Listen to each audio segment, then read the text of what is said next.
Good evening, folks. Sorry for the delay, technical difficulties. Our first goal in the strategic plan will be to make sure that we have state-of-the-art display and communication technology ready to go at a moment's notice. Probably something we'll try to achieve by year 5.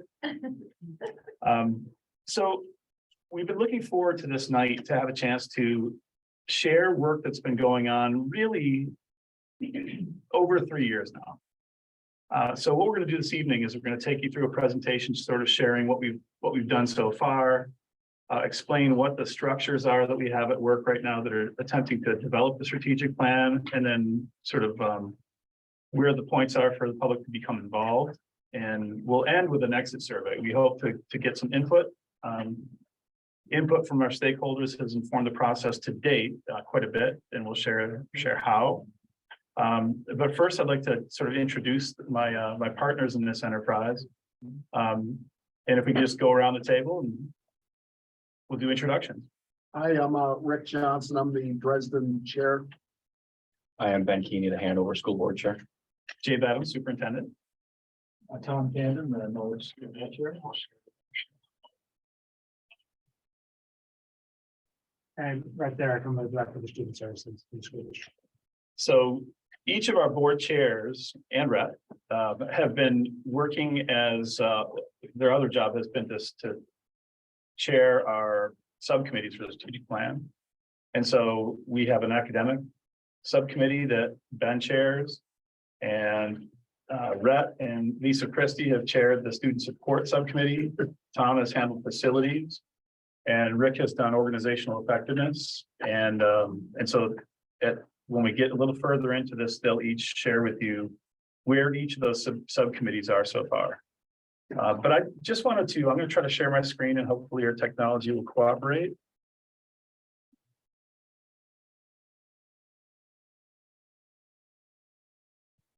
We have tonight, it looks like we've got 24 participants now. That's great. And we have a few folks here in the library with us.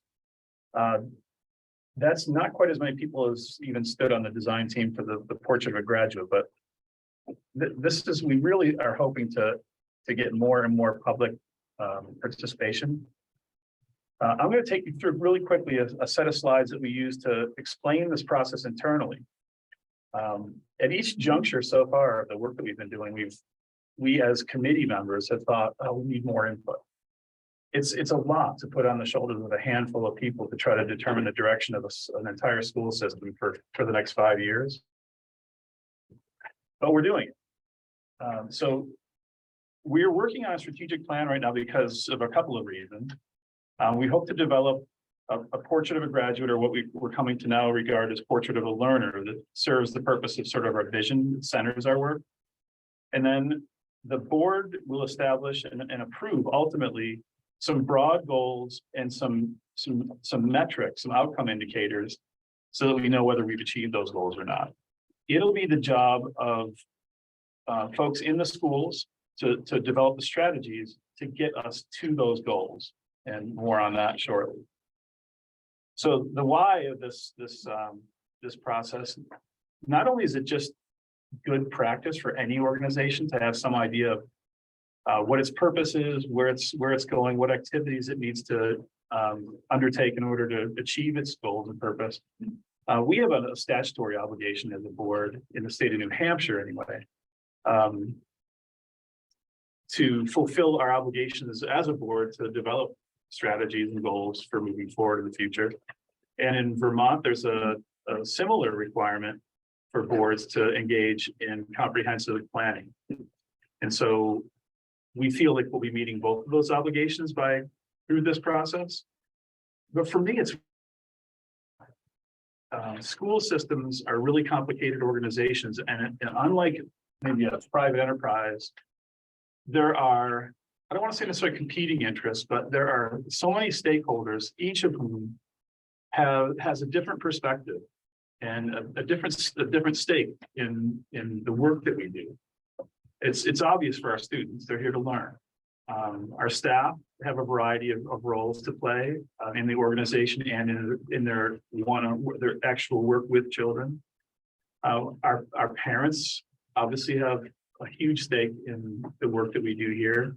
Our non-parent taxpayers have a big interest in what we do as stewards of tax dollars. And you can go on and on and on about the various folks that are part of this work we do together in public education. And for my purposes as a leader of an organization like that, I would love to be able to say, these are all the things we're doing to meet the needs of all those stakeholders. And these are the dates by which we're going to complete them. This is the cycle upon which we're going to renew all that and make it ready for the next person who's going to lead for the next 5 years. So just on a personal level, that's my goal and my promise that I've made to the board. I don't know how many different times, that before I can leave here with a clear conscience, we will have such a plan in place. And it'll be one that we as a school community have created together and will shoulder together. So that's the why. We started this back in 2019. It's really, it gets more and more. It's actually gone from being frustrating personally to say that, then to being embarrassing, and now I just find it kind of funny. We've been trying this since 2019. Through the notes and the work we did with a consultant early on in 2019, we just started to get underway. But at that time, we became interested in sort of expediting the process and working on visioning sort of at the same time we began doing planning. And one thing that came out of that very initial work was we all agreed that we wanted to use the portrait of a graduate for the model for that visioning process. Partly because the high school is being required to by their reaccreditation through NEAS. And also several of us from Vermont went to a joint conference with the VSBA and the Superintendent's Association on Portrait of a Graduate, and that introduced us to a consulting company called Battelle for Kids. Again, more on that in a moment. So right now, we've been talking about strategic plan. I've been giving updates along the way. We've had a number of meetings we've invited folks to. We've had surveys that we put out publicly. I've made reference to this more times than I but what it really is we have a steering committee that consists of our 4 board chairs. There are teacher representatives, administrators. We had 2 students. We need to refresh our student representation, and we need some support. The steering committee then undertook the Portrait of a Graduate work and expanded, and we called that our design team. And so we added more teachers. We invited more folks from the public to join us. We had policymakers, faith leaders. And ultimately, that group wanted more input. So we surveyed you, and 500 people gave us additional input on that Portrait of a Graduate. And then I've already mentioned the subcommittees. Those are our working groups that'll create all 4 of the component plans. And then what I share with our staff is this is becoming real. When we're developing goals together as a board and as these subcommittees. A lot of it is aspirational, and our charge to each other was to make goals that were specific enough to give guidance, but broad enough to give latitude. And that sounds like a kind of murky charge, but the idea is that we want to be able to continue to tap the creativity of our staff and our public to develop the actual strategies that'll get us there, and we wanted room to be able to be creative within that framework. The timeline, it says here, commit to timeline. What is your plan to move goals in the next 5 years? So there are a lot of things that we identify as being sort of urgent, that we probably want to get done within a year or so. And then there are things we know are going to take time. And so that's why we're looking at a 5-year plan. And in all likelihood, looking well beyond 5 years for some pieces of it. But again, we're dividing, parceling out that work so that it's attainable, and limiting our goals and strategies to a number that is also attainable. Because we can't do everything obviously at once. So that's what I shared with our staff. And that's the really quick history. And I think I'd like to, if I can figure out the technology, I'm going to stop sharing for a moment. By way of just finding your way through all the materials that we have on this, I'm not sure how many folks that are on Zoom right now are familiar with the Board Docs tool, but we have this agenda available in Board Docs so that you're able to follow along. And all the supporting documents and the slide decks and so forth are there, and including over 80 slides that take you through the entire survey that we created and all took back in June. And okay, here we go. This is one of my great fears, trying to run a meeting both in Zoom and live. I'm just not good at it, even after 3 years.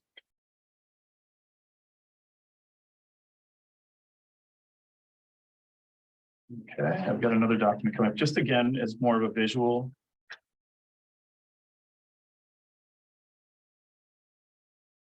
I want to show you a timeline that's available on Board Docs as well, that kind of takes you through every meeting we've had. The dates that we held each meeting, and then whether or not the activity that was listed was actually completed. And so again, we ended our effort in 2019, shortly right as COVID was starting, or put it on hold. And then we re-engaged around June of 2021, and you can see all the meetings that we've held since then. That include our portrait. We had 4 Portrait of a Graduate meetings that were the formal design team meetings. We've had a number of subcommittee meetings and then a monthly steering committee meeting. And at the bottom are a few more to check off. I've already given my presentations to RMS, Marion Cross, and we'll be able to check off February 13th as a public forum.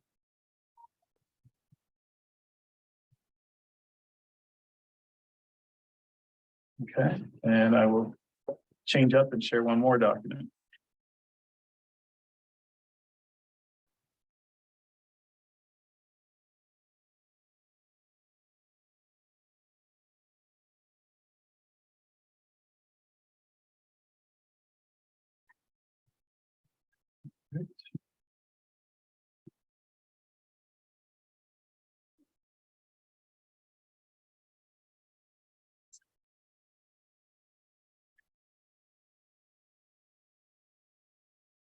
So going back in time to 2019, this was actually kind of fun. I found this the other day. And in 2019, it's really, I think that was the last time we had the entire staff together at our October welcome back meeting. And we had a board retreat in May. We had committed to doing a strategic plan. We had procured a consultant. And we were starting the year with a big meeting with the staff to get them as excited about strategic planning as I can tell our entire community is now. But I was trying to figure out an engaging metaphor for the strategic plan work. And my wife and I had just done a hut to hut hike through a few of the huts in the Whites. And that was the metaphor that kind of struck me as the purpose for strategic planning, and also sort of its real purpose. I'm just going to scroll through this really quickly because the whole idea was, where have we been? And at that time, we had just been through a series of pretty significant leadership changes. But going back to my hiring and some of the other administrative vacancies that we'd had prior to me joining the system, we had leadership changes in multiple buildings. And at that time, when we began this process, more than half of our leadership team was new. I think Rhett was still is our senior administrator on staff. I added the items in highlighting to show that there's not a whole lot. This is a pretty easy presentation to update. A really cool piece of this is that, like, since then, we had our big pandemic interlude there, and we came through it remarkably well. And anytime you, like, in many of the strategic planning processes that I've been involved, involved in before. There's a lot of work up front where there's a lot of data gathering, and there's a lot of group mulling over of that data. And what's really interesting for us here, and then this is something else that I shared with the entire staff, my first year here, was that we live in a place that's just immersed in education, and the people who live here and you make use of our schools, like, are huge proponents of education and extremely generous funders of education. And so our resources are more than adequate. And when you look at the metrics that define success in public school, our external metrics are so good as to be detrimental, I would argue. And we can talk a little bit more about that in a while, but this graph, I just want to put up for you to take a look at. This is a 3-year average of SAT scores in New Hampshire public high schools, and all public high schools in New Hampshire are represented here. And if you look in the upper right corner of the graph, the sole dot way up there is Hanover High School. I mean, you could basically, I mean, it's, I don't know how I feel about that. This graph, like, we should all be extremely happy and consider ourselves extremely fortunate. And that's a huge gap. I mean, we're talking standard deviation, like that kind of difference, it looks like. I mean, and it's consistent. It wasn't a freak year. It wasn't a freak 3 years. This is us in terms of the SAT, which is not just a sampling of college-bound juniors in the state of New Hampshire. It's our accountability measure. Like, each school in New Hampshire has to use the SAT as its 11th grade proof of performance. And that's where we are. So, so what that does, it's an affirmation. It says, wow, we're doing really well. Or we have a lot of students who have parents that had really good SAT scores. Without getting too philosophical about the SAT, those of you who are familiar with the test know what it tests best. And I would say that if you have 2 National Merit Scholars that decide to have children, that there's a fairly good likelihood genetically that they'll be good on that test too.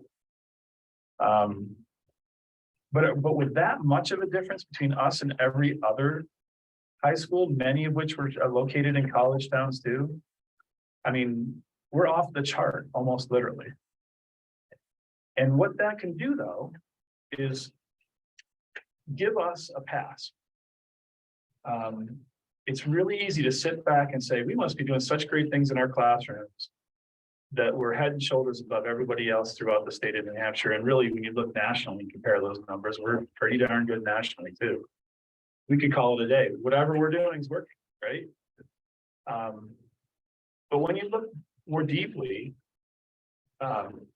when you have that kind of a metric that everybody else looks at and says, oh, they're doing the best in the state and they're doing outstanding, it's a real temptation to not look deeper to see if there are things within our system that could be improved. And that's the kind of introspection that this process needs to generate. Just a few more random pictures of this hike, but the board set a goal in advance of 2019 to do this, to do a strategic plan. And I said to the staff back in 2019, well, we're going to take our time, a full year to plan, which turned into 3. The crossouts there, we originally thought education, operation, finance, and governance. We changed to academic, student support, facilities, and organizational effectiveness. September 30 was going to be our goal to get that much of it done. And now we're hoping to have it done in time for board approval this May. The SAU 70 meeting, I believe, is May 1st. So we're hoping to get this part done by then. There were some reference points. We talked about initial data. When we started this in 2019, we had completed a curriculum audit with the University of Pennsylvania. We were talking then about completing a facility study, which is just about complete now. And then we had a number of other activities. And when I look at them now, a lot of them are just starting to see some traction. Even now, they haven't been part of a formal strategic plan.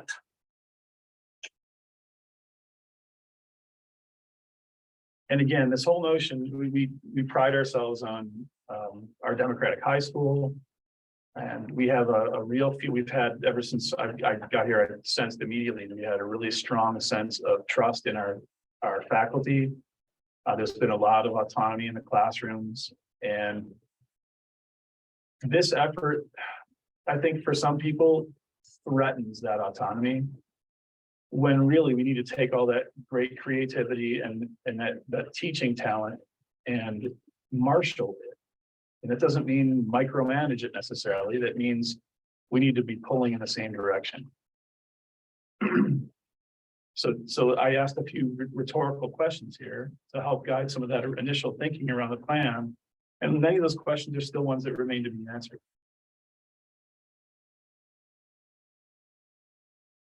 So we're going to get there by getting this plan approved, and then we're going to achieve the plan by making sure that we hold ourselves accountable to using that as our reference tool, whether it's in the budget process, whether it's in deciding on what are the key initiatives that our school boards are going to undertake, policies that we're going to bring forward. We need to make this plan our touchstone for the work that we do together. That was Lakes of the Clouds. That's a pretty cool place. So, very long intro. And before I give a little more detail on the portrait of a learner, does anyone have any question, like whether you're online or here in our live studio audience? Feel free to raise your hand in Zoom at this point if you want. Any? Okay, Ferris Bueller moment. Yeah. Actually, wait, oh, there is one. All right. Can you allow Rachel Coons to speak, please?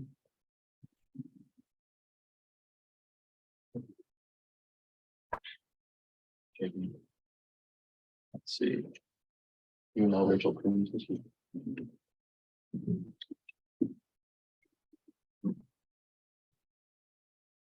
Are we racing to do the same thing here?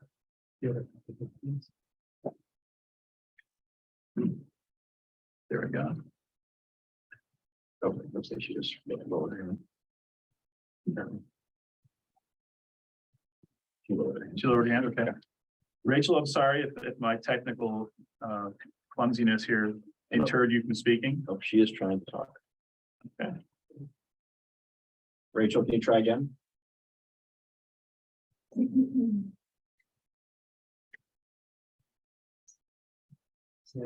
Okay, she's on. So Okay. Rachel, I think if you want, oh, there we go. Great, thank you.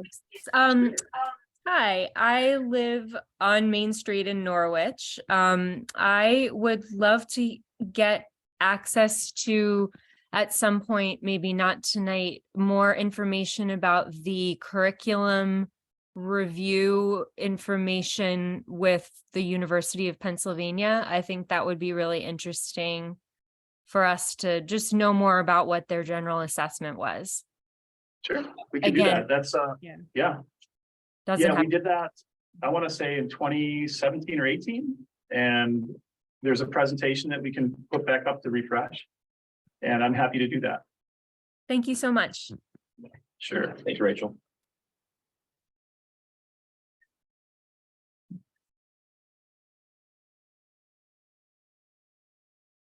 Do we have any other questions? Okay, so back to portrait of a graduate, which we're already amending to portrait of a learner.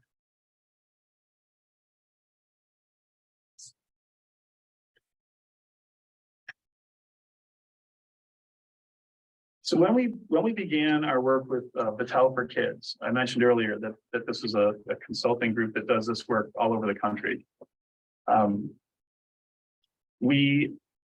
We embarked on a journey to try to determine what competencies we thought would be important for our students as graduates. And then from our initial meeting, we talked about the transitions that our students go through when they go from Marion Cross to RMS, from Ray to RMS to the high school, that we really thought that those competencies aren't something that are going to be solely a high school concern. So that's why the change from portrait of a graduate to portrait of a learner. And it was an interesting process. It wasn't alchemy. It was a pretty basic series of meetings where we had one meeting to talk about sort of changes in the world and changes in technology that were having obvious impacts now on education, and also creating a world in which we're educating for kids for realities that we have a hard time comprehending right now. And when you think about all the different things that are happening in our world as we speak, and you think of the pace of change, and you think of the development of technologies, it's hard, it makes my mind hurt thinking about how much more things will change in the next 5 years, let alone the next 10, 15 or so. So we went through, we watched some videos, we had some conversations and some structured feedback around the changes that were taking place. And then the second meeting, we talked about our aspirations for our kids in light of those changes to the future. So we talked about our hopes and dreams for the children in our school system. And I felt like we had some really good discussions. And I would say my main critique of the process was that in one meeting, in one night, it felt often to me like we would just start having these really deep discussions, and then it was time to go. And then we'll see a week from now or 2 weeks from now, we'll get on to the next step. So over the course of the next 2 meetings, we began to think about the competencies that we really hoped we'd be able to help our students achieve. And we had essentially a huge word bank of all sorts of attributes that you might hope for in a person. And we essentially voted on them. And we voted on them in groups, and we voted on them as individuals. And when the dust settled and we had used their online feedback tools and we reviewed all the definitions for the various competencies, we settled on 2 that across our roughly 30 people that were on this design team really rose to the top. And those were critical thinking and empathy. And I'll comment on those in a little bit, but those were like very widely selected. And then there was fractional support where maybe a quarter of the group wanted communication, a quarter of the group thought we should have creativity, and there just wasn't enough consensus to say, yeah, we should include those. And so the group felt at that point that we needed more feedback from everyone else. And so we sent out surveys, and we sent them to our staff, to our students, and to the public. I say the public. In all honesty, our public was really our parent and guardian group. And so we ended up with over 500 responses to that survey, which made the committee feel much better. And what we found in that is that as you look down through here, we had critical thinking and empathy, but then, oh yeah, sorry. We ended up also, communication rose to the top, along with the folks that had indicated on the committee that they thought communication was important. Our parents and our students and our staff thought that communication was an important focus.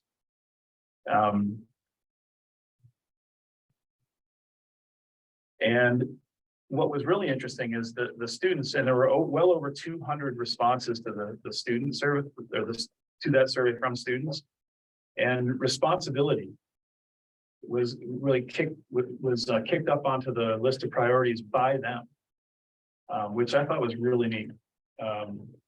And so those 4 had the most common agreement for inclusion in our portrait, and those became the 4 that survived that process. And it was after that I was kind of reading through them, and I was really aware that this process had been done by the high school in 2014. They engaged in a strategic planning process, and I've since learned that in 2004, the SAU did some sort of mission and visioning process that yielded the mission statement that we now know as Hanover High School's mission statement. I've found no evidence that the SAU ever rescinded it, but the SAU actually adopted this mission statement in 2004. I saw Linda confirming that. And so really interesting that we talked about all of our students being given the opportunity, encouragement to use their minds, critical thinking, hearts, empathy, voices, communication. I just thought that was a really either a happy coincidence or we just haven't changed in our thinking much over the course of the past several years. I think they're honorable aspirations for our kids, and I think of all the conversations I've had about our schools and all the things that have happened to us going back 5-6 years. And it's always that balance of academic excellence and caring, kind citizens that we're always talking about and aspiring to. And I think we caught it here. We may have missed some other competencies that are really important, and we'd love to know if you think that we have. But that's where we ended up with the portrait of a learner. And I know that council has done some work around that, and I'll be kind of going around to schools to shop this work around with our students to hear a little more about what they think before we ultimately finalize it. But this is where we landed. And it's, I don't know, it feels like we're in concert with ourselves 5, 6, 19 years ago. So that's Portrait of a Graduate. And if anyone has any questions of a Portrait of a Graduate, we'll take a few minutes here to entertain those. Just a technical question, Dr. Goddard. Sure. When you sharing your screen, it's stuff in our, for those of us who are here live, your screen is not up there. It tells me I'm screen sharing. Second.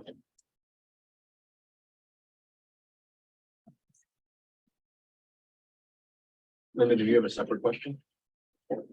Well, I was just gonna say, I think if we're gonna use Portrait of a Learner, we can use Portrait of a Learner. I think going back and forth. Portrait of a Learner, they confuse people like that. I agree. Yeah, so. I agree. And I guess without taking a vote, I think that's a sentiment that's been expressed by a number of different folks, and I'm very happy to make that change formally. I just think it's fun that I unearthed this file. Here's the note from May 10th of 2004, making that the SAU mission. Yeah. Even with a fancy diagram. So, nothing new under the sun. So do we have any questions online about Portrait of a Graduate? We do have one now. I'm sorry, Portrait of a Learner. I gotta discipline myself here.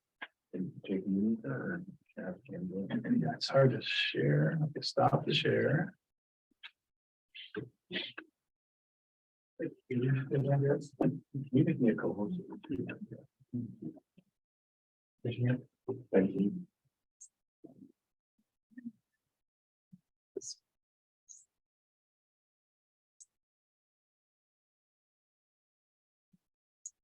Okay.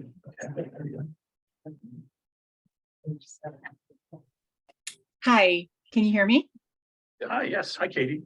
Hi, this is Katie Kitchell. I live in Norwich, Vermont. And I'm curious, it sounds like you just said that you unearthed, some language from 2004 that is very reflective of where you got to, or it has a lot of similarities. And I'm curious about whether, is there part of the strategic planning process that we'll be looking forward to how to hold on to the work that's done in the past and make sure that it doesn't get lost when there's leadership changes? How does one pass on? It seems like there's a theme that I'm hearing in the community that as change happens, work that's been done in the past gets lost in some way. And I'm wondering what your hopes are around that and what your planning is around that. Katie, I'm so glad you mentioned that. There's actually a slide later on that addresses it directly. And that's back to my promise to the board. I've got about 5 years left. And one of my promises was to create a succession plan. One of the things that happens inevitably, and there's a lot of research to show that there's a big benefit to continuity in leadership. But every time here that we've had a major change in leadership, it's been an external process where we've advertised far and wide and then had a brand new leader come in. And that's research shows that if you're having frequent leadership changes like that, it's very, very difficult to gain any traction, whether it's traction on a strategic plan or building upon the successes of previous administrations. Often goes to the wayside, and a new administration comes in and identify different priorities, and we find ourselves continually reinventing the wheel. So one thing that I mentioned was that if we get this plan and the planning process itself becomes institutionalized here, we should be people-proof. That is, if we get somebody who comes in new and the board has a strategic plan that it is approved and essentially made the law of the land, you're hiring a new administrator to come in and execute that plan, not to just come in and discard the plan and start over again. In the absence of a plan, and when you have these major leadership transitions, it's not even a tool that I could hand to a new principal, for example, or to a successor superintendent. You know, I won't go into the details about sort of the guidance that I received when I came here, but it was essentially that this place is in great shape. You have nothing to worry about, have fun. And there's a lot more to running a school system than that. And we right now are feeling the challenges that come when individuals leave us. And we don't have that sort of documented organizational history. I will give a shout out to Linda and Dante. There are people in our community who do have sort of a long view. I would say Kari Asmus is another one of our community members who's been extremely helpful with a perspective as a former board member and an ongoing role with the finance committee. There are people out there who do know what's been done in the past and what's worked well. And I guess this is another invitation for those folks to come forward. I just feel good that we haven't strayed too far off course, apparently. I just wanted to say I'm the co-coordinator of NEAP that we're engaged in at the high school now for people listening. And I've been involved in other NEAP self-reflections on the school, and that's another place where history is recorded. And the 2004 mission statement that was developed, that was actually a great representation of what we do in this district. I mean, it took us a year to get that statement, and there were community forums of all shapes and sizes and constant, a whole year of revisions. So it was not a short-term process. So I think that's why has stood the test of time, if you will. But people should be really glued into the NEAP self-report. This is going to be coming out in May. And then this will continue again for 2 years. And our progress as a school is tracked and then reviewed every 10 years, which is a great, I think, you have to be accountable. So we're held accountable at least there every 10 years. Right, but to Katie's point though, rather than me stumbling on it, we need to build a system that is that reflection is built in, and we're benchmarking our progress against those goals that we set, which is ultimately the point here. Katie, did I answer your question or adequately address your observation? Yes, yeah. I've heard this refrain not only around like strategic planning, but curriculum building and things like that. How when leadership changes happen, how do we hold on to the body of knowledge that we have, and it doesn't necessarily get lost with the people who have moved on for other reasons.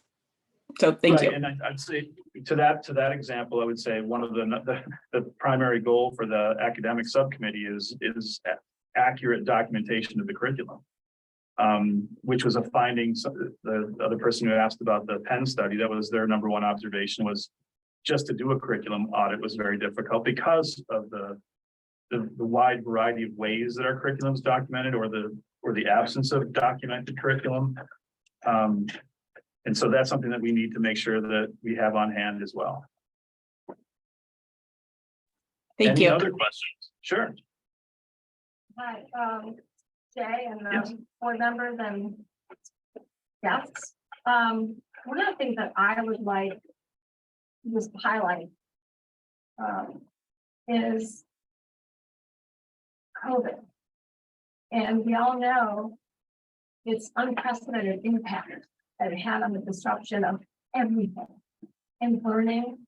And then, as Jay was saying, you know, with these with the leadership transitions that we had, that in and of itself, when you have when a new principal and new leader comes in, sometimes it will take 3 years to reset.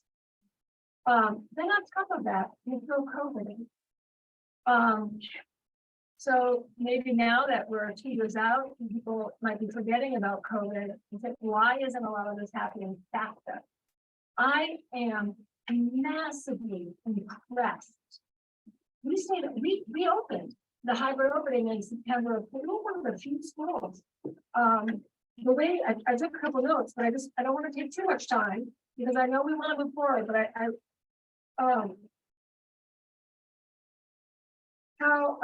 took a couple notes because I wanted to mention these things. But we provided a stable learning environment while protecting the students' health, the faculty health. We navigated distance learning. We are addressing unfinished students' learning and stress, as Jim said, all of these goals. And you think about the parents and the faculty and what the school did as a collectively, balancing the demands at home for not just the parents, but the students at home. And while you were doing all of this, you're trying to get learning, but perhaps even breeding the loss of family members to the COVID-19. The extra responsibilities during staff shortage, whereas parents at work, but even here, equity, accessibility to technology and learning. You know, we had a lot of roadblocks, but the school and the community was, you say massively resilient is an understatement. So I just kind of wanted to reflect, I too see traction collectively. And we all should be this, you know, I know none of us want to pat ourselves, especially in teaching or even in leadership, want to pat themselves on the back, but even the parent support. Yes, there is movement forward, there is traction. So I just wanted to take a moment to say that I am incredibly proud to be a part of this community and the school. So things are happening. So I just had to say, I just had to mention that. Think about how fast we are responding and how COVID has disrupted everything. So Thanks, Patricia. yeah, When I think about what everybody, and I really mean that inclusive everybody, like it was our families, it was our entire community that really made all that work. And yeah, I think we definitely need to like be proud of that. And I do feel like there's opportunity now to undertake this, to get back on this. But I also, at the same time, know that it's a fragile recovery. Right, like right now, it looks like our schools are normal to everybody, but just with our staffing issues. Our people are having to do other people's jobs. They're having to work harder than they ever have. And that's invisible because everything looks great and perfect. But in fact, we've got ed assistants who are covering for teachers on a regular basis. We have schools that have more than 10 unfilled support positions.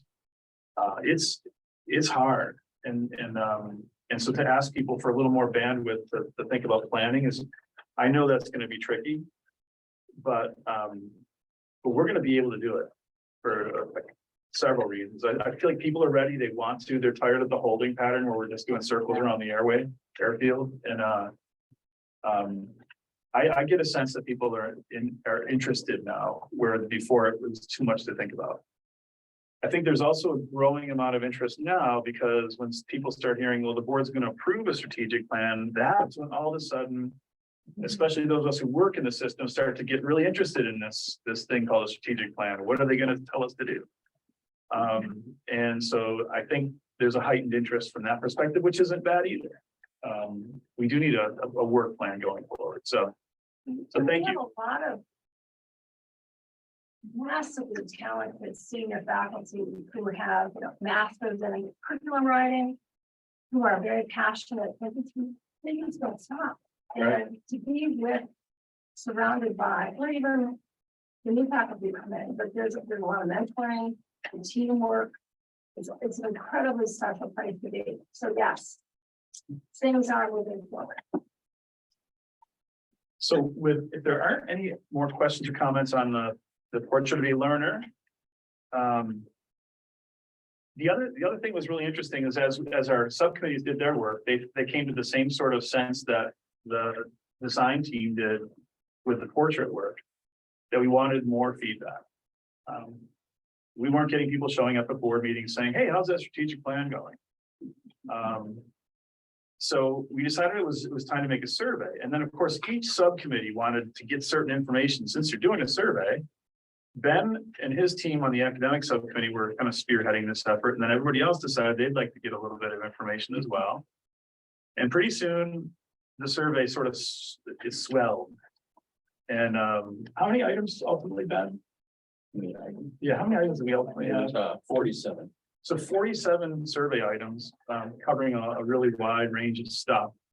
And that was this past June. So obviously circumstances are a little bit different, but we thought it'd be worthwhile for you to have an overview of that survey data, to hear what your neighbors and friends and our staff and our students had to say. And so do you want me to share a screen? Sure. Let me navigate to it first.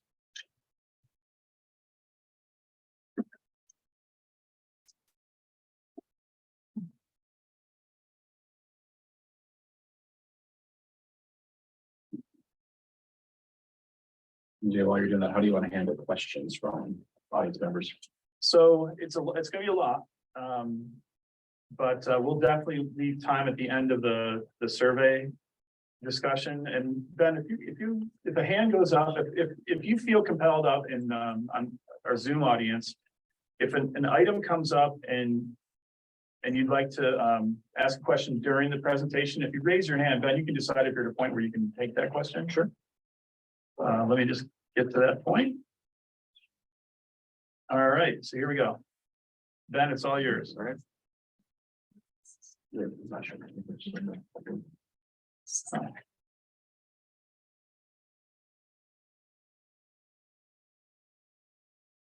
probably have to share it, right. And also, someone has asked if the meeting will be available to watch later. This is being recorded, and we will send out a link to that eventually. And all the slides from the survey are in board docs as well. So thank you for your question. Yeah. Okay, so 503 responses. Sorry, I said 500. Thank you, Jay, for that introduction. We did have 503 responses back in June of 2022. The survey was sent out by Jay to parents, staff, as well as the local community listservs. And additionally, we got several comments from people who self-identified as students. It was open for multiple weeks until July 1st, with multiple reminders from Jay to our email listserv. It was 47 items, as you mentioned. And in total, parents, I say parents, I mean the community, spent about 130 hours answering the survey, which if you put that into more appreciable context, that's more than 3 work weeks of parent time. So we really appreciate all the feedback. We got a lot of great comments, both long and detailed. Additionally, we invited parents to put in their personal information and be contacted and actually have a discussion with the superintendent and his staff if they so chose. 40 people identified themselves as part of that, and we met with each and every one of them in the summer, throughout the summer and fall of 2022. Jay, it's my understanding that we're going to have school-specific findings and PowerPoints at some point later on. Yes. That will occur at each one of those schools. The things I'm about to show you include all 4 schools put together. The items included 12 free text response questions, and I'll summarize those shortly. And we spoke about a little bit and also redacted those that we needed redacting to eliminate potentially identifiable information. You want to keep going? So these are the 12 questions that had free text responses. And you'll notice that the number of responses that there were 2,250 free text responses among 12 questions. And among those, the actual wording of the question is, do you have anything to add or anything we don't know? And a lot of people answered no. So we took those out just to shorten the document a little bit. And in terms of specific responses that addressed some sort of comment besides no or none of the above, we got just shy of 1,400 among those 12 questions, ranging from 65 to 100 and something. So we're going to go over this fairly quickly for the sake of time, but if you want me to slow down, and I can see already for the folks in the room that a lot of this is not legible. Jake, you scroll down on the next one. The bigger font. Folks in the room, can you read that? Yes. Thanks, Rick. Jake, can you kind of just zoom or fill out your screen? Let's see.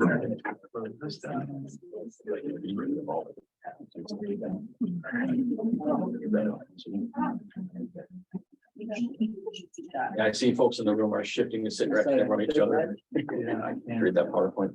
Okay, so the first question, and again, I'm going to kind of be a little fast for the sake of time, but feel free to slow me down, anyone, is which current aspects do you value the most about our SAU schools?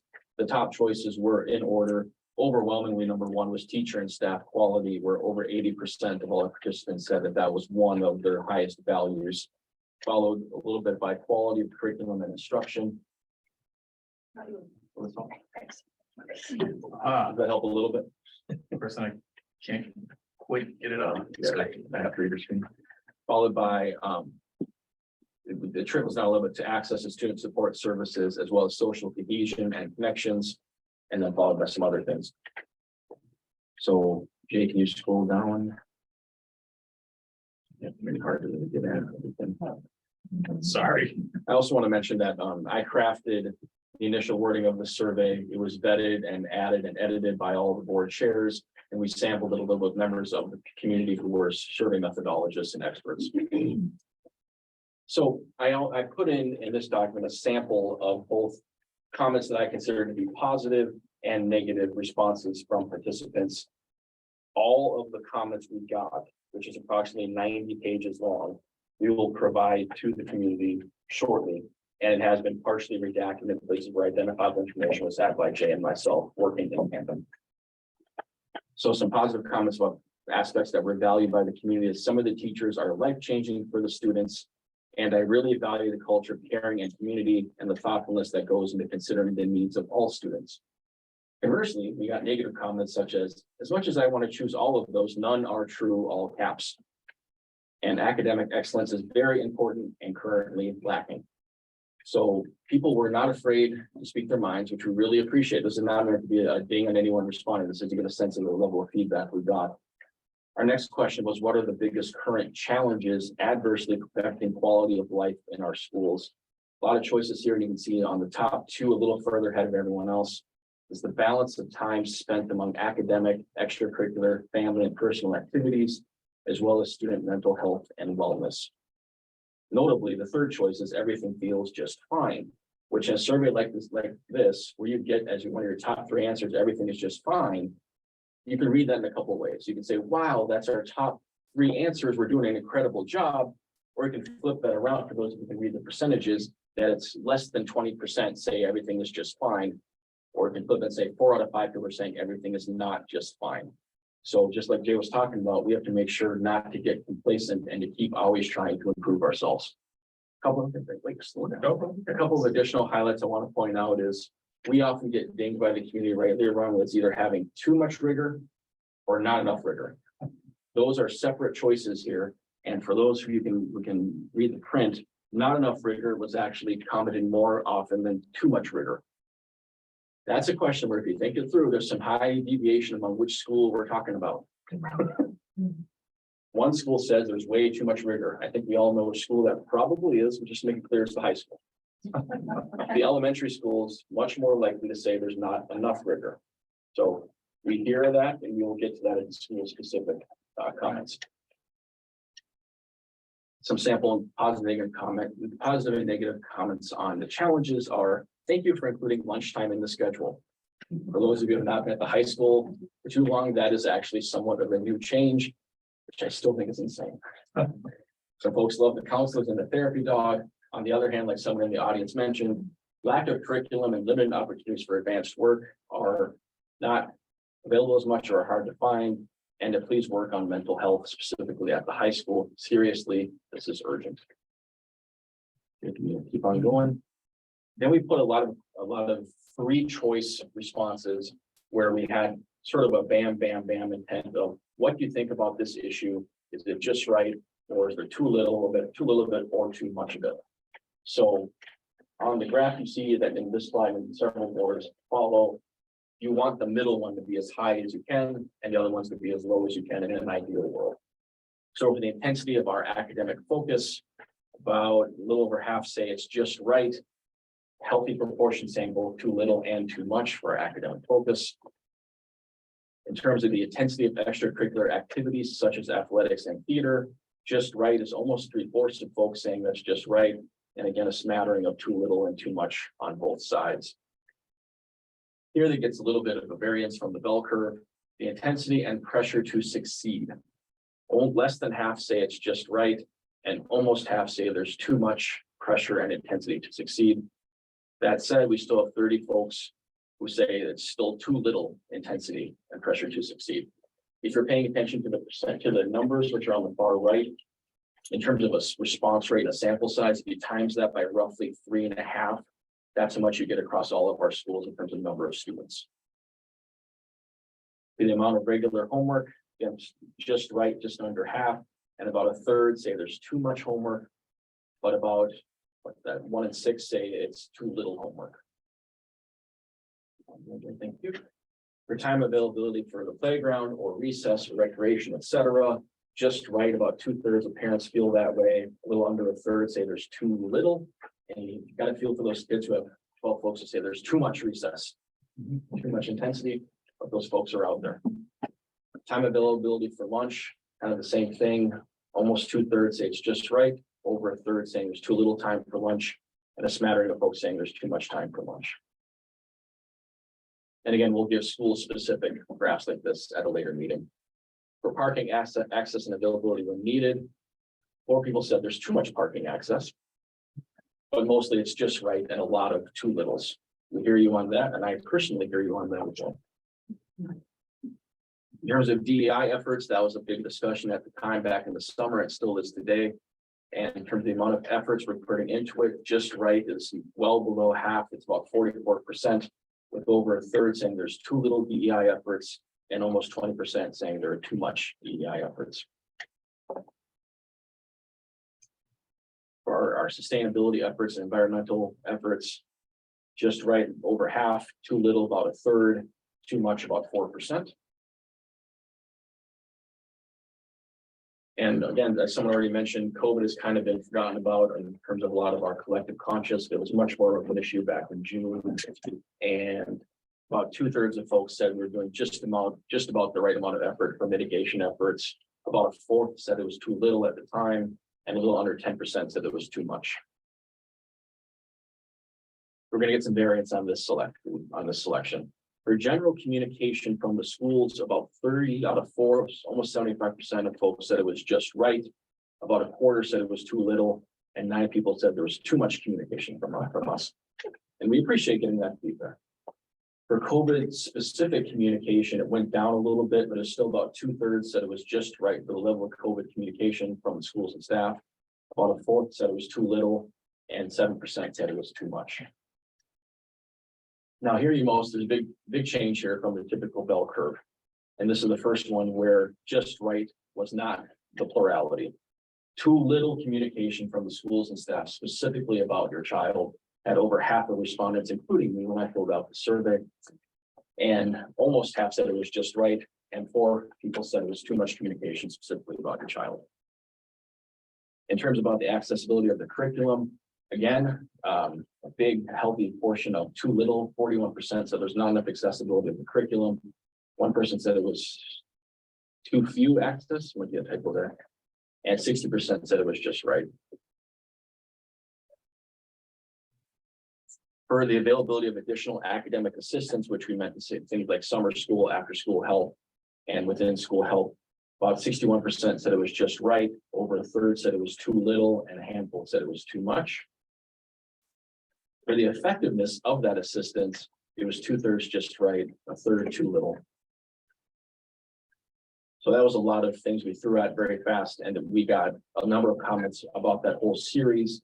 Some of the positive comments were that the assessments and oversight and discussion of results, as well as the implementation of support is exceptional. We've had wonderful help from the school and communication, so we may be biased in thinking that it is great. Conversely, we got comments that there was lots of communication, but not actual information being passed, which I thought that was a good comment. And that there's not enough focus on effective curriculum development and holding classroom teachers accountable for executing that curriculum. And there's a lot of variance between classrooms in the same school and same grade. There were a lot of similar comments, similar to that one. The next question was about the current most pressing academic needs within our schools. Jake, can you do it on the next one? Thank you. So the top one, as we've already discussed, was a consistent standardized curriculum between schools and within grades and subjects, followed closely behind by optional after-school academic availability, smaller classroom sizes, and everything feels just fine. Again, academic rigor was one of the choices, that it's not too high up on the priority list as voted on, either for not enough rigor or too much rigor. And then there are a few other things too. We got some sample comments here on the academic side of things, such as our experience with the teachers in the race school has been phenomenal. At each grade level, the teachers have been wonderful and amazing, inspiring. Our child could not be more excited. I appreciate the school's progressive homework policy and emphasis on well-being, but we need more instructional time. There's a lot of fluff and lots of comments about the new math curriculum. The next question was based on student support and service needs. This is the social support committee. They're high up above everything else was about more focus on stress management, feeling valued, and non-school life preparation, and more focus on mental health and related wellness, with a smattering of other things.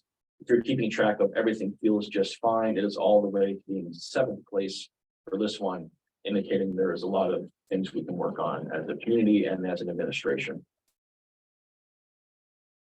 Same slide, just putting hard numbers on it. We heard that student support services are exceptional, in my opinion, administratively, especially with ed assistants and one-on-one aides. And there was an issue where there was bullying, and the teacher and school's response was phenomenal, as well as the counselor. Everyone should get a raise. Conversely, Conversely, someone told us to stop coddling kids. You are creating a generation that lacks resilience and will struggle in life as a result. On the flip side of that, we had several comments relating to the pressure that kids are getting either from teachers or from the community or putting on themselves, and that it's heartbreaking. We don't need a pressure cooker.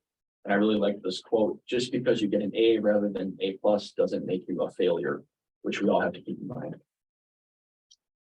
We had a question about specific concerns for your specific child during the school day. And notice for this one, everything feels fine was our number one, which is great, but it also shows that roughly 2/3 of people did not put that as one of their top 3 choices. Separate from that, the top comments were social intensity or pressure, academic intensity or pressure, and struggles with a specific subject.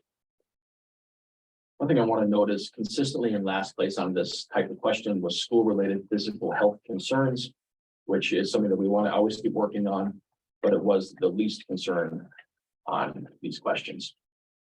Some free text responses we got included: the school has been amazing about specific learning disabilities, having great teachers and finding more great teachers.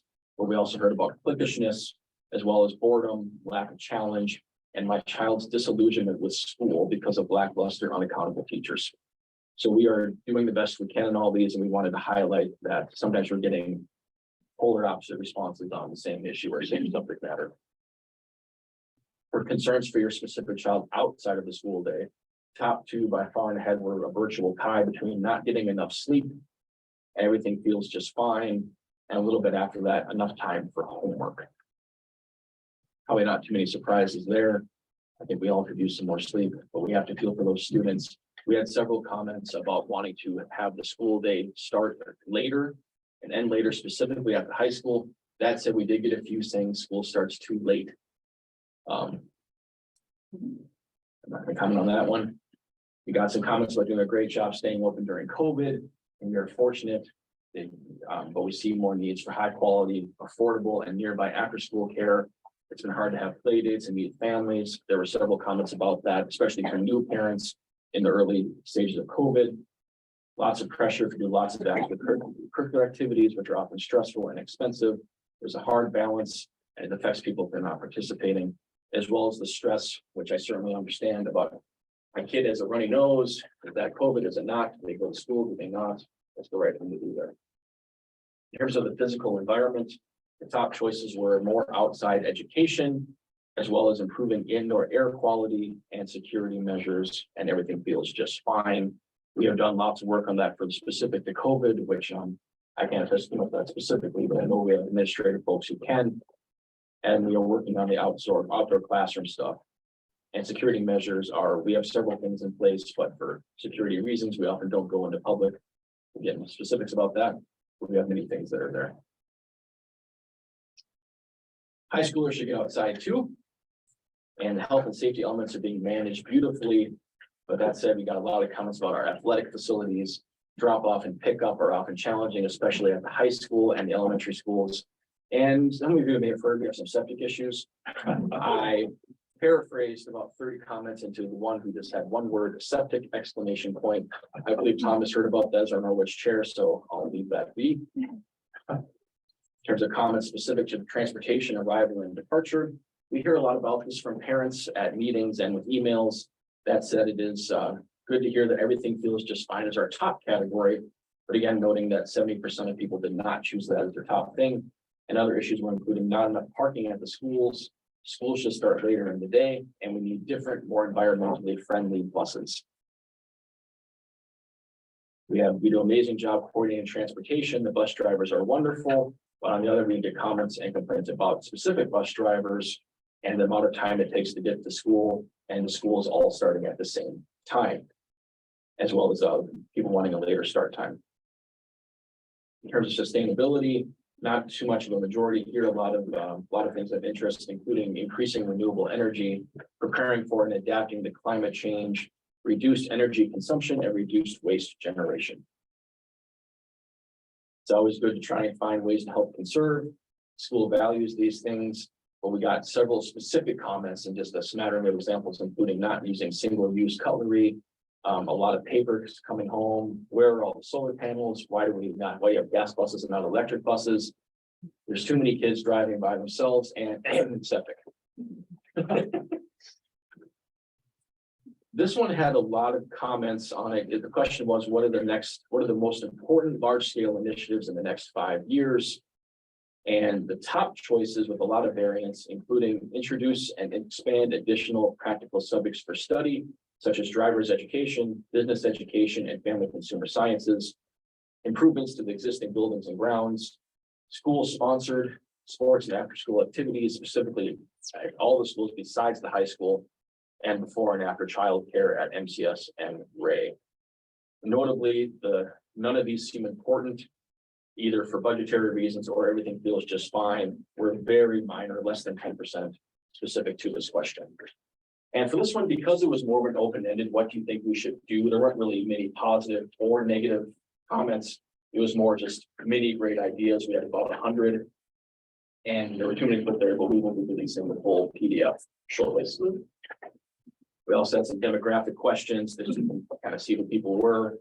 The vast majority had children in the schools, a handful of people who were child were not old enough yet, or never and not anticipated, which were mostly staff members.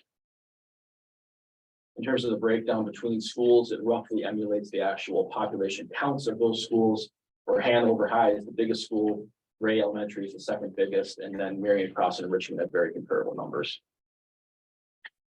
And again, the no child in the schools was mostly staff. Where do you live? It's about 2/3 Hanover, 1/3 Norwich, again, kind of roughly where our children live, as well as tuition students and employees. And no one filled it out who declared no current connection to the SAU 70 schools. That was 0.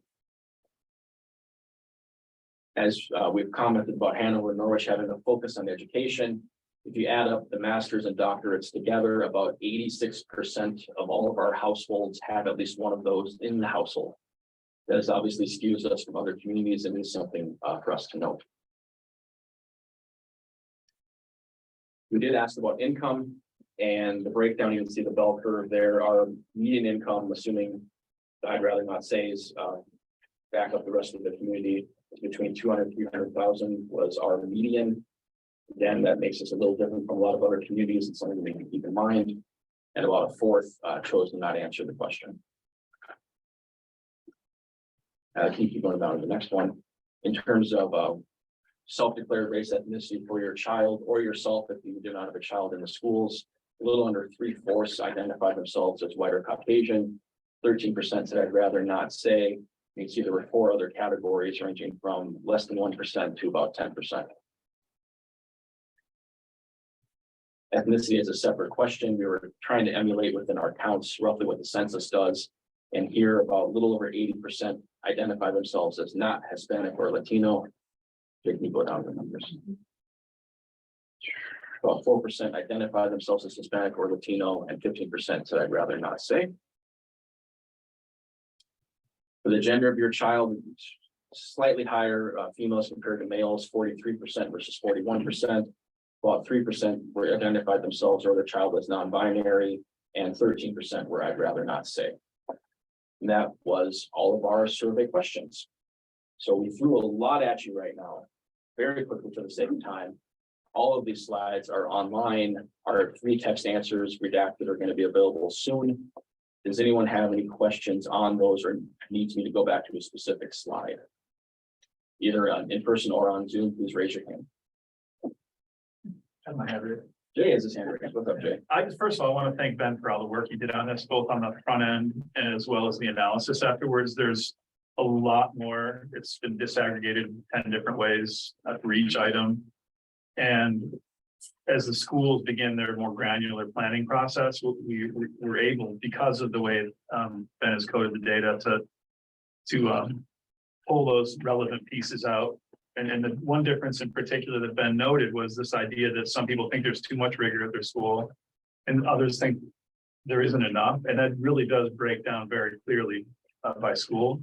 So we can get that data to the right teams that'll be working with it. So, and I have to say the feedback we got through this survey is Ben already did a presentation to the steering committee, then it was disseminated to our subcommittees, and so they've actually already used this feedback in revising and refining their goals, and as importantly, the outcome measures that you're going to learn about in a minute. And any additional feedback we get, we plan to treat with the same respect. So we'll inform you about how you can provide us with more input shortly. This is the period of time, unless there are any more questions. Any other questions? Yes, please. Oh, Sorry, sure. Wendy Keller Ellsberg. I live in Norwich. I have 2 elementary schoolers at Mount Marion Croft and then a high schooler here. And you may have already answered this. First of all, I just want to say thank you. That was a very impressive set of data, and it did speak volumes about the quality of instruction across the district and the quality of people's satisfaction with it. And really, I'm really just impressed and thinking it's to be said. How amazing that is. Not that there are no problems, but just the dramatic amount of accomplishment that's built in that we reflected there. Thank you. You may already have answered this, but is there the disaggregated information by school? Is that going to be shared with the public, or when you said that was going to the appropriate places, is that more of an internal discussion? It would be both. Yeah. So it's going internally already. In terms of public presentation, I think the plan, we're going to do that at each school, physically at that school, where there'll be a separate meeting where we invite parents and all that. And is that planned to happen yeah. sometime in the next few months, hopefully? Yes. Yes. Thank Yeah. you. And Wendy, the other thing too is I want to throw a little caveat in there. If we're in a situation where we disaggregate the data and then we realize that it's that there might be demographic information or something that will really pinpoint certain students. Or families, we'll have to think about that more, like whether it's something we can redact or if it's even easy for people to guess. No, of course. I was more thinking about things like the priorities, like what it is that parents would like to see happening in the schools, that kind of. Sure, yes, absolutely. And in terms of the free text comments, like I mentioned earlier, that was about 90 pages long.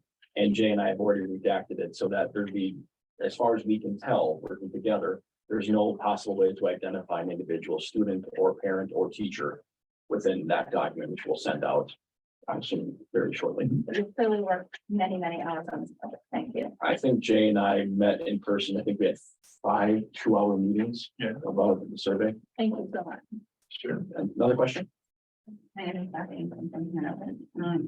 I just have a question. Have we looked at this data before, just because COVID was maybe clouding the picture with some of the responses? Do we have anything to compare, let's say, a couple of years ago? So that's a great question. In terms of a repeating survey, this was a survey that we took point on right this year. As part of our strategic planning, our goal, at least my goal, speaking for myself, is to have similar surveys with repeating questions year on year so we can track how we do over time. So that gets back to the sustainability question that someone else asked about. We are working on that and we intend to have sort of the demographics and how we're doing well during the school day, like repeating year on year with occasional topical news of the day type questions as needed.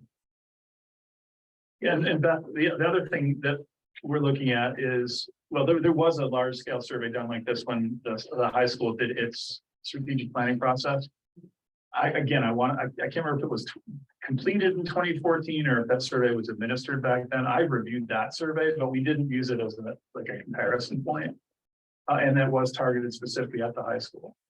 And to Ben's point, we're looking at revising the way we send out survey after survey after survey for a variety of different things. And we have policies that dictate that we survey parents and staff about our principal evaluation process, the superintendent evaluation process. And I'm really thinking that if we create more of a general satisfaction survey and have items on there about each of those, we could probably survey parents once a year. And just make sure we're getting the data that we want. Yes. Yeah, we also used to do that. I always forget the name of it, maybe someone remembers. We used to survey our graduates, and that was great data.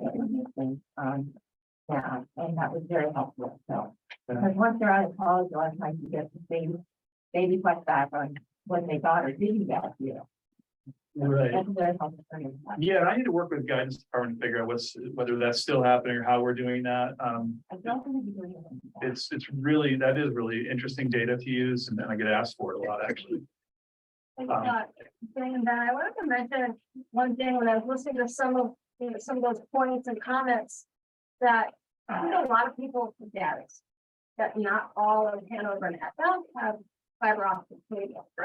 So although the school has done, and I'm one of those, people, the school has done. I've been here, but I don't know, various capacities over like 12 years. In the last 4, I've seen a significant change of most everything has been digitized, especially since COVID. But that said, there are still some families who do not have reliable internet, or if it's Starlink, it goes out, and then probably those same families, and I am one of them. Dave, the 2-hour delay, the one that we had, I almost did the Zamboni to get on my driveway at 10. So, yeah, it's just, we're not, the community is not quite there yet in terms of internet accessibility, but We'll get there, hopefully. hopefully. We have a comment from a member of the audience. Jennifer Rickards is letting us know it's difficult to hear our in-person audience members, so any future comments, if you could just come closer to the owl so that the people that are on Zoom can hear you, that'd be great. All right, and thanks, Jennifer, for letting us know.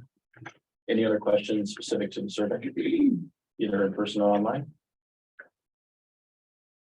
All right, With that, Ben, I'd love to give you a break, but we're gonna have each of our chairs who headed up the subcommittees give you a sense for where that level of planning is going. And the first one up is Academic Curriculum Subcommittee, and that's Ben. All right. So this subcommittee consisted of myself, Hanover School Board Chair, our Assistant Superintendent, Robin Steiner, each of the 4 principals from our schools, at least 1 teacher from each school. And that's about it. And several other staff members. And so, and I think we're going to see a trend here with the other chairs, that we have an aspirational goal statement, sort of overarching school, or overarching goals, as well as specific goals for each of those items. Thank you. Let's see if they can. I got it. Very good. So in general, our goals surrounded curriculum, instruction, assessment, and professional development. And we heard folks loud and clear on the survey about the importance of having a publicly available, full online, searchable curriculum. And that is goal 1, bullet 1, and several other similar ones surrounding the curriculum, including templates and similar language across all subject matter as appropriate, issues around equability and viability, implementation and sustainability for how we see this year on year. Like someone asked a great question, what do you do year on year? We want this to be a moving document, and there are ways that we can kind of get at that through self-evaluation on a yearly basis. In terms of instruction, we want to develop current instructional practices and methodologies, both to document what we have, as well as develop ways to make it better, again, in a public fashion. We are going to start using instructional coaching and peer observation. It's going to be fairly new to us across all of our schools.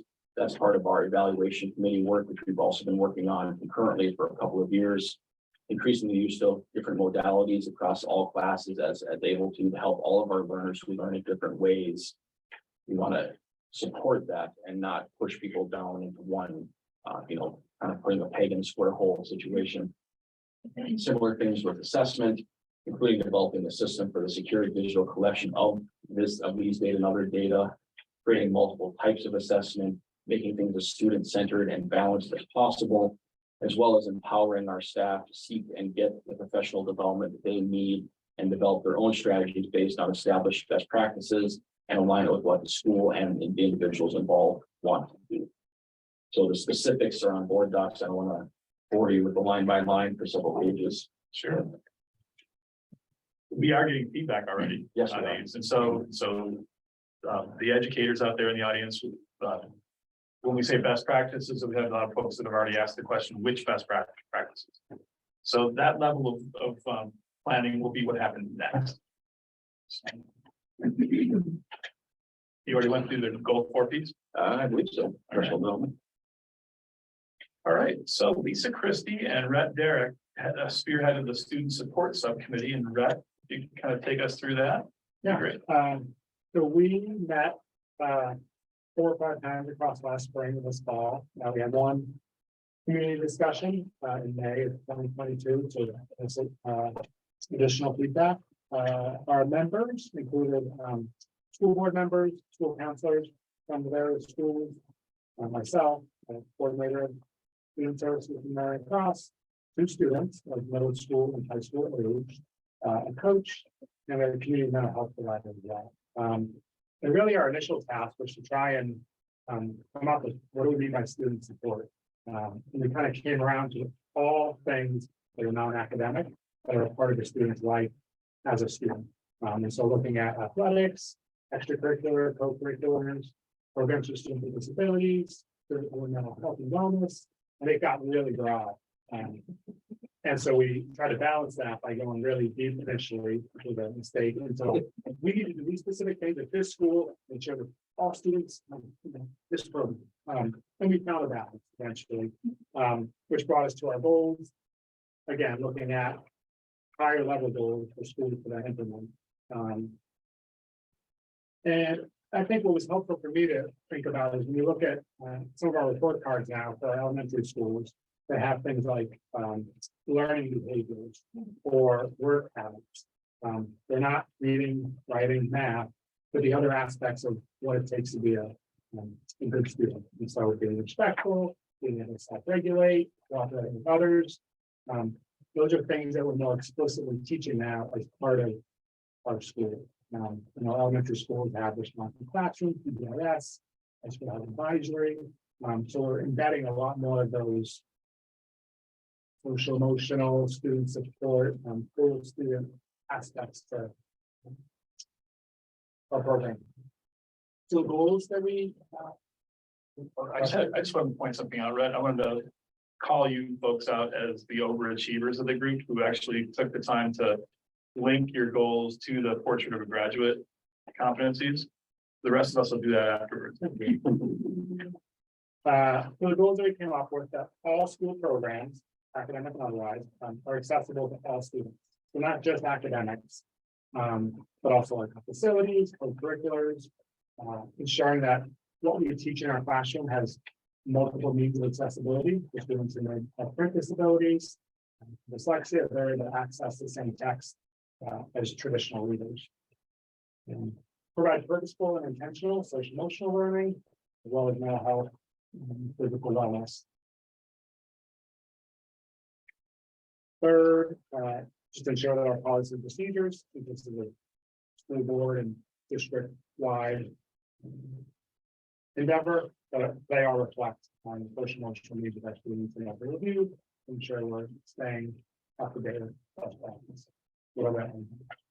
And then we're building collaborative and community connections. One thing that came out of our meetings were we have our walls in our school, but students like living in homes with their families, they're part of religious communities, like sports.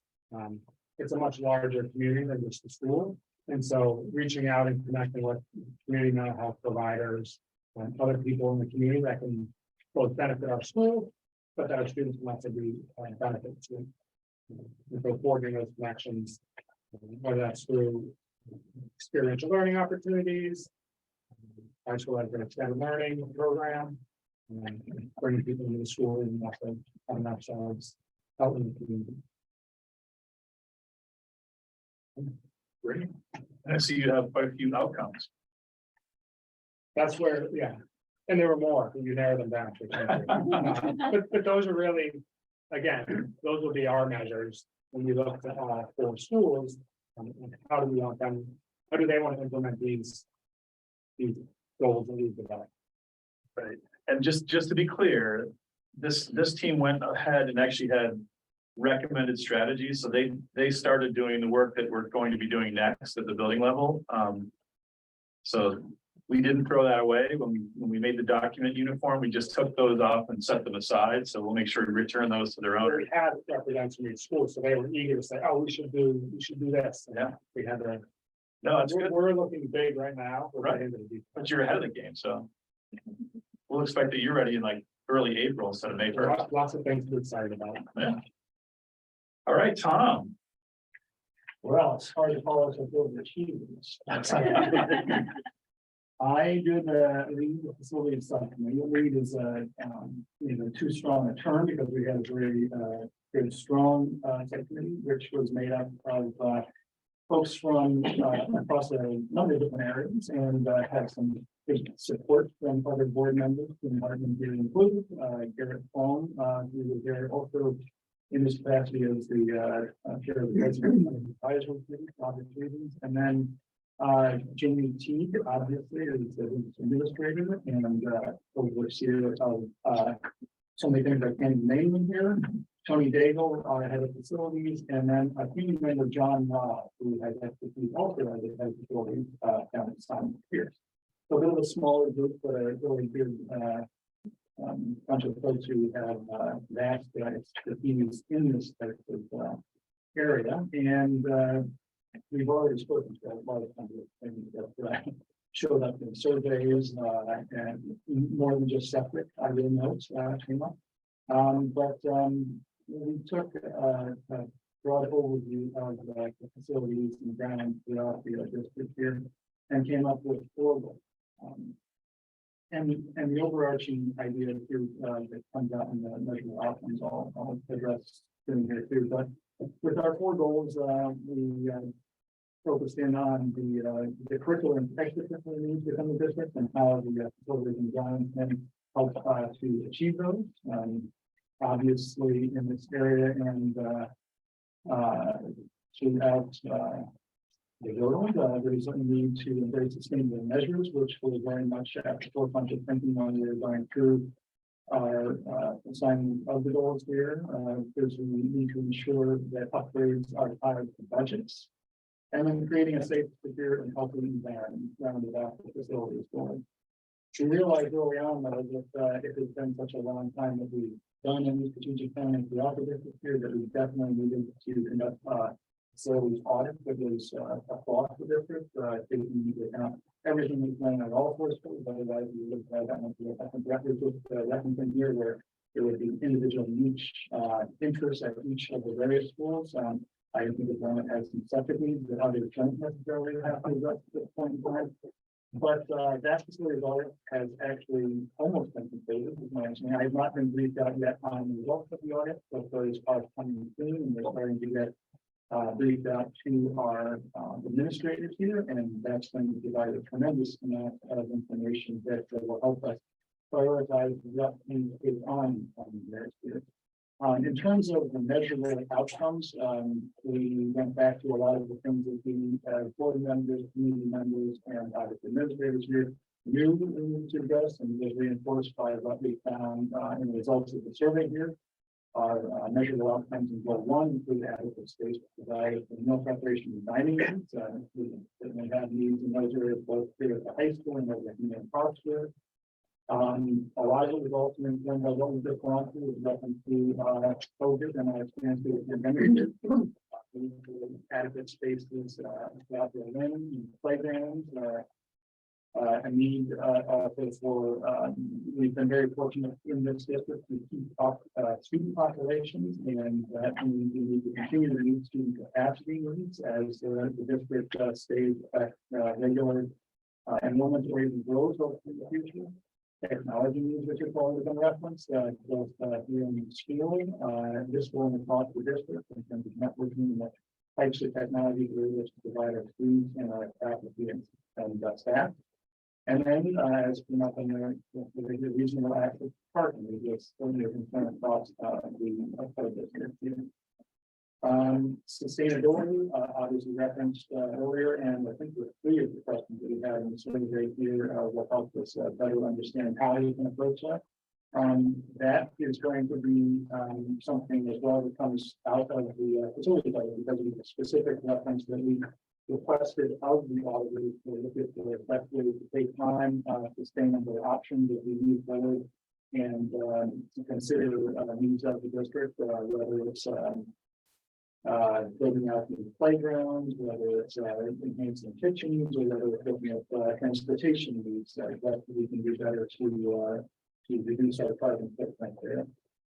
And I think one of the biggest things that this is going to help us from my personal point of view is how we look out for the next 5 to 10 years on how we address the biggest facility needs, because as we've all noticed here, I think we've been doing much more reactive planning. When we look at things like the turf field that we've replaced here, the track and the baseball field that are going to be underway over the course of the summertime, the septic over at Marion Cross School, hopefully with one article that's on this year's kind of meeting day ballots and things like that. And what this is going to help us do is see what we need over the next 5 to 10 years. And it's also going to be nice, it's going to coincide with the rolling off of a lot of debt that is coming to a conclusion in the 2 years, I believe, as the big debt that has been on the district works with regard to the work here at the high school and the building at Richmond Middle School allows for some more strategic thinking planning for the facilities,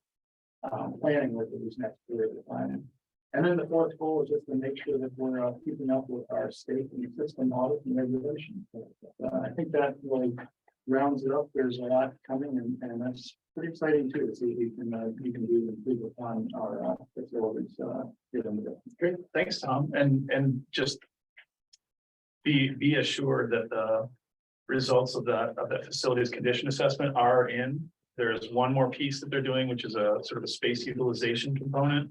So my guess is that within a week, we should have that completed. Yeah, I think the silver lining too, if there is one of the 10 minutes too, we really did get ahead of some of these things like the outdoor learning spaces. There's a lot of great work that's already been done over many possible and across the district. We've benefited from either the HVAC throughout the school.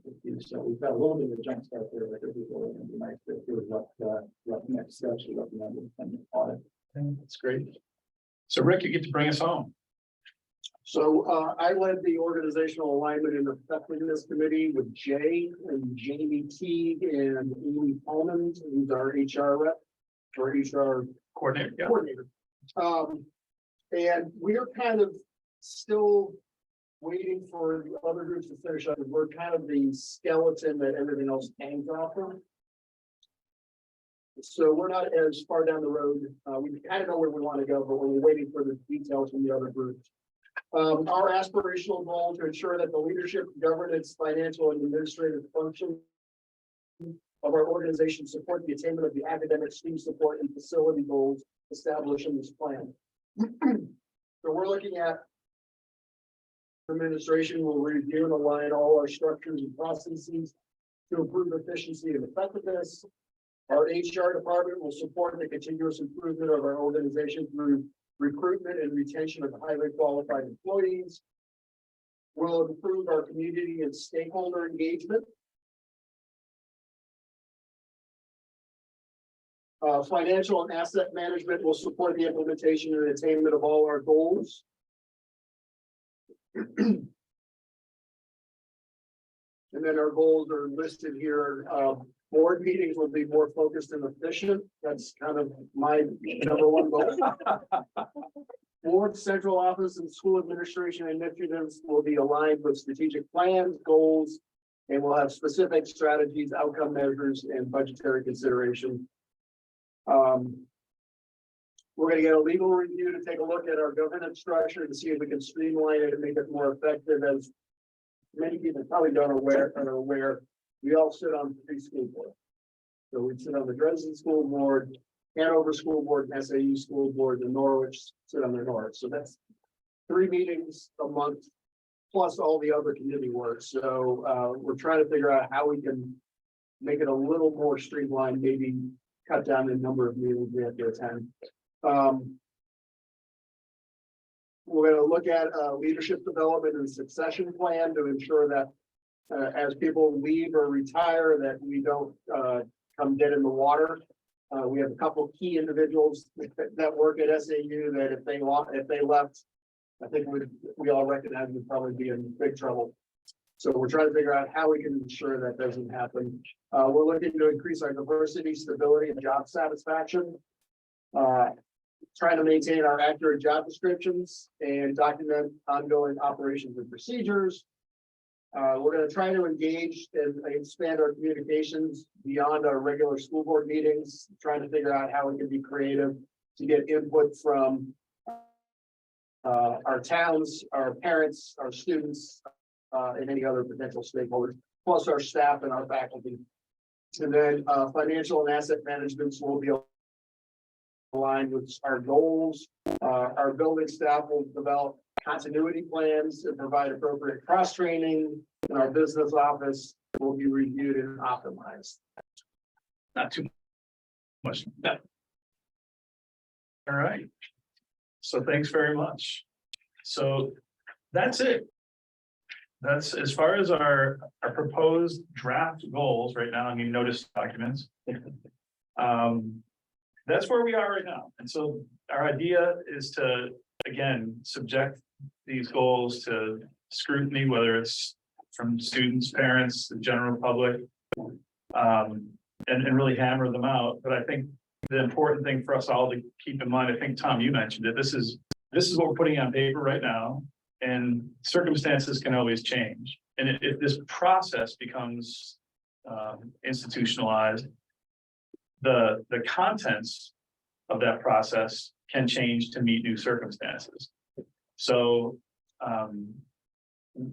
this kind of leads us into the wrap up here, which is that we do still want public feedback. And so, yes, Linda. Oh. Now we have them. Yeah. I'm sorry.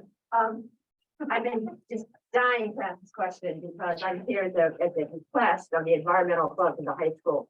And they have been chomping at the bit to get involved with the audit and what's going to be happening at the high school. I know, Tom, you know this.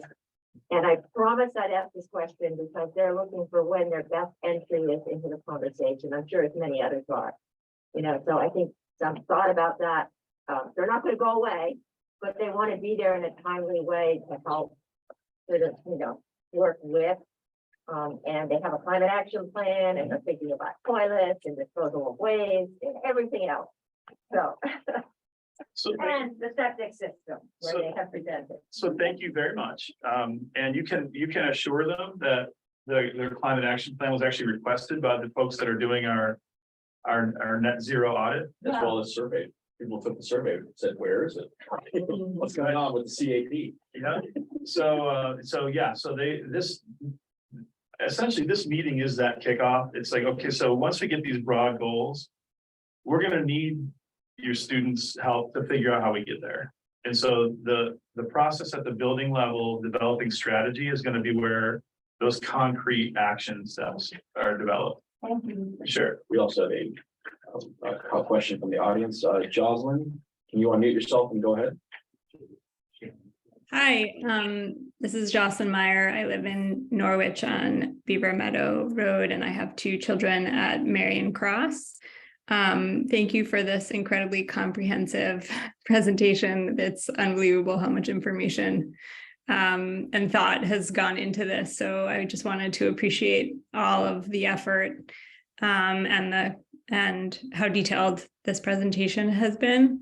I wanted to maybe just lift up an issue that a broad-based issue and then a smaller issue that several people in the room I've spoken to them about, but I'd like to understand better like how diversity, equity, and inclusion are being built into the outcomes and goals. I know that was highlighted as a question on the survey, and I feel like it came up in very subtle ways in the goals and outcomes, but not in a very explicit way. And so I would like to better understand like where it appears within the goals and outcomes, and apologies if I missed it. And then, you know, as I've spoken to Jay and Tom about one particular diversity, equity, and inclusion goal that is of importance to me, and I'm not sure if this is the right place to mention it, but I'll throw it out there for consideration. It's just that the school calendar and the fact that the school calendar for SAU does not reflect the diversity of our community. The school calendar really only observes Christian and national holidays and doesn't reflect the range of religious and cultural holidays that our community observes. And so that leaves families like mine and students feeling excluded or minoritized, and misses opportunities to teach other students in the community about different traditions and different faiths. So there are many other ways in which diversity, equity, inclusion appear and can be brought into our community. That's just one that, you know, that I'm citing as an example and of something that is particularly important to me. But I would love to see diversity, equity, and inclusion appear in other places as well. Thank you. Jocelyn, thank you so much. And you're doing exactly when you asked me, I think early on, like how you could get involved, this is it. And I really appreciate you keeping those concerns in the forefront of our consciousness. And there are places where things like calendar will be discussed and will be part of this planning process. And the other thing I encourage you to do is to search our equity policy. Because the strategic plan isn't the be all end all. We haven't been sitting idly by while we wait for this process to unfold. And there was a great deal of work that was done to actually develop an equity policy. And part of that policy is that there's a reporting requirement, actually on my part. And there's also, there's a mandate in that policy for us to identify practices that are not culturally responsive. And then work to remedy them. So there are a couple of different angles on that. And in terms of the language of the goals, like I'm about to share a link that's attached on through board docs to a very simple, a very basic Google form that will allow people to give some feedback and also to identify themselves if they're interested in being involved in any of our the committees we have going now or the committees that will be launched at the building level. We'd love to have a list of folks that are willing to lend their time and expertise and just your opinions. But in the goals themselves, when we were trying to come up with the terminology for the academic goals, for example, we knew we have our equity policy already at our disposal, and we phrased those 4 goals using well, in curriculum, we said ensuring equity, and we use the term all students intentionally in the most inclusive sense that will engage all students, that will meet the needs of all learners. We will empower all students and will empower staff to meet the needs of all students. And so that's how linguistically we decided to make sure that we were maximizing our inclusiveness. And then the same thing for student support. There are probably more specifics under student support. And I think you'll also see language, and it may seem maybe a little subdued, but in the portrait of a learner, we had lots of conversations about equity and diversity and inclusion. And we didn't just use the stock definitions that were given to us by Patel for Kids. We went through a process of attempting to make sure that language met our needs. And we had made a commitment early on in that process that we were going to keep diversity, equity, and inclusion on the table in all of our deliberations. And I feel like we did a good job. And again, we have a tool in our bag, in our policy manual right now that holds us accountable for ensuring that we do just that we keep an eye on equity in everything we do. And also, Jocelyn, when we released the individual free text responses, there were several great questions or answers, many of them several paragraphs long about the issue that were from all sorts of different perspectives and were great comments. I encourage you to read those when they're publicly available shortly. Great. Any Thank other you. questions? Yeah, thank you, Jocelyn. Any other questions from folks in the audience or on Zoom? Yes, please. I come stand here. If you don't mind. Yeah, thank you. And Oh, you trying can to say, position myself. Oh, There you can't go on the chat. There we go. Okay, I'm Wendy Keller, from Norwich again. My question is about the broad structure of the discussion and these 4 committees that you all formed. It might not be the right word. I'm actually thinking specifically about the interplay between student support services and academics.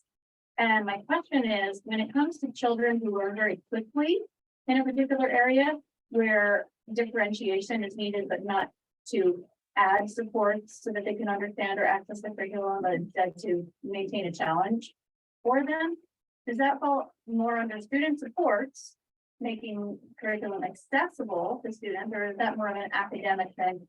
And to just add on to this, one of the topics I've been very interested in recently is about how a really robust, challenging curriculum can be made possible by a really strong multi-tiered system of supports, so that if we do have the capacity to support children who need that extra help with learning in whatever regard, that might also allow us to have a challenging and robust curriculum.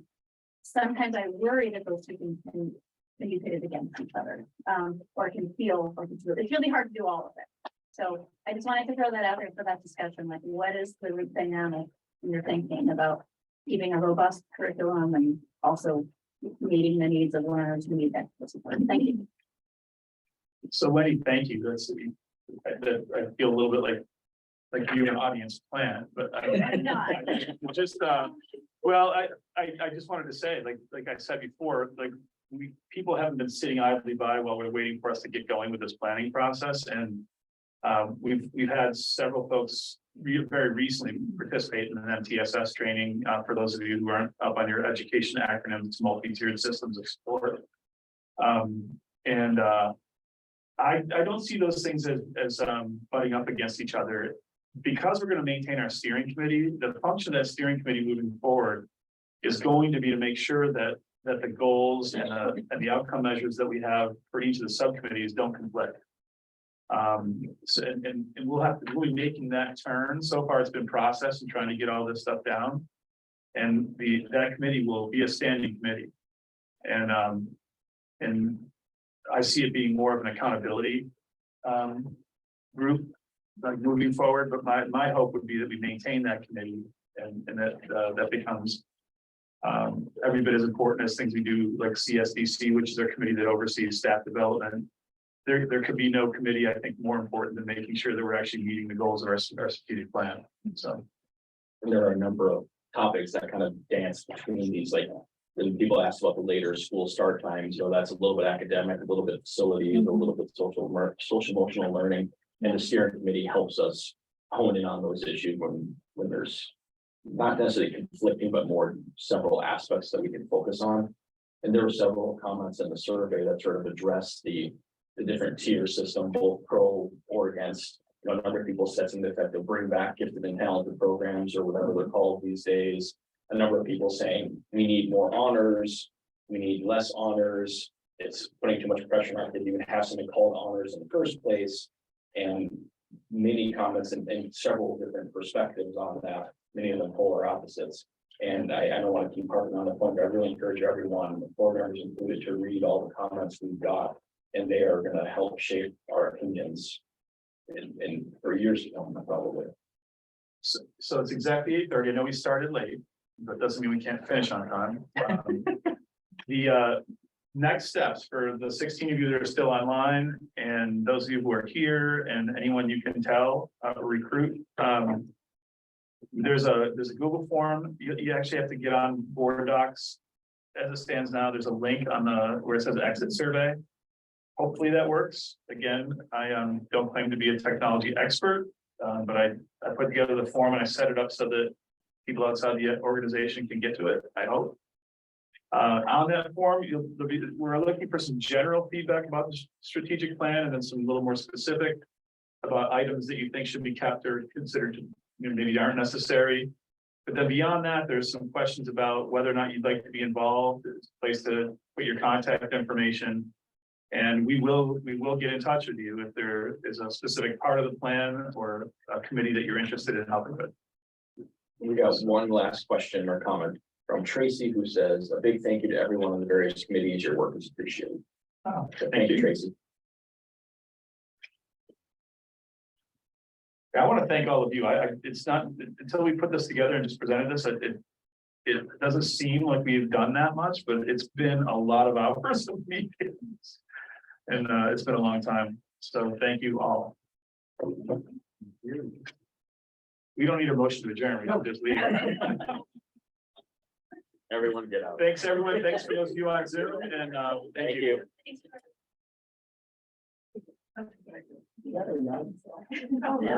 It's out there. That hour screaming. That's so I just noticed myself like staring at it. There it goes. I was so tickled to find that SAU document. What